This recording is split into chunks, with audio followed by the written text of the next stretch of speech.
Seniority சொல்லுவாங்க, சிலர் seniority சொல்லுவாங்க. நான் மூத்த விசுவாசி, நான் மூத்த ஊழியக்காரர்.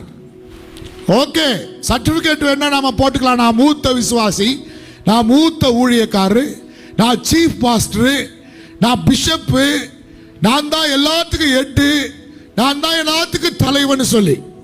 எலியேசர் மூத்த வயதில மூத்தவனாயிருந்தான், வயதில பெரியவனாயிருந்தான். ஆனால் மக்பேலா என்னும் அந்த குகைக்குள்ள நுழைய முடியவில்லை. இன்றைக்கு சில நேரத்தில் நாம் சொல்லிக்கொள்ளலாம், இத்தனை வருஷம் கிறிஸ்தவனா இருக்கிற, அத்தனை வருஷம் கிறிஸ்தவனா இருக்கிற, எக்ஸ்பீரியன்ஸ், ஆவிக்குரிய எக்ஸ்பீரியன்ஸ் ரொம்ப அதிகம். நான் எத்தனையோ வருஷம் ஆண்டவரை துதிக்கிறேன், எத்தனையோ வருஷம் பைபிள் படிச்சிருக்கிறேன், எத்தனையோ வருஷம் சர்ச்சுக்கு வரேன், எத்தனையோ வருஷம் ஊழியம் செய்யறேன். ஓகே, பரலோகம் போக முடியுமா? பரலோகம் போக முடியுமா? வேதம் சொல்லுகிறது, தேவனுக்காக வைராக்கியமாய் பரிசுத்தமாய் தேவனுடைய வழியை விட்டு விலகாதவர்களுக்கு மட்டுமே பரலோகம். பணம் வைத்தோ பொருள் வைத்தோ இதை வச்சோ அதை வச்சோ இந்த பண்ணி மேக்கப் பண்ணி மேஜிக் பண்ணி பரலோகம் போக முடியாது.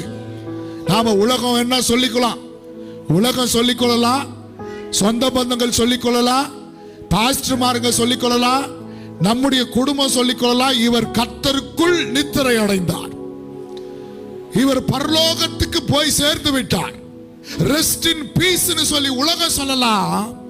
ஆனால் தேவனுக்கு யார் பிள்ளையா இருக்கிறார்களோ, யார் இயேசு கிறிஸ்துவின் ரத்தத்தினாலே மீட்கப்பட்டிருக்கிறார்களோ, யார் தங்கள் வாழ்க்கையை அர்ப்பணித்து இருக்கிறார்களோ, யார் தன்னுடைய வாழ்க்கையை ஆண்டவருக்கு ஒப்பு கொடுத்து இந்த உலகத்தை வெறுத்து இயேசுவை சொந்த இரட்சகராய் ஏற்றுக்கொண்டிருக்கிறார்களோ அவர்களுக்காக மட்டும்தான் பரலோகம்.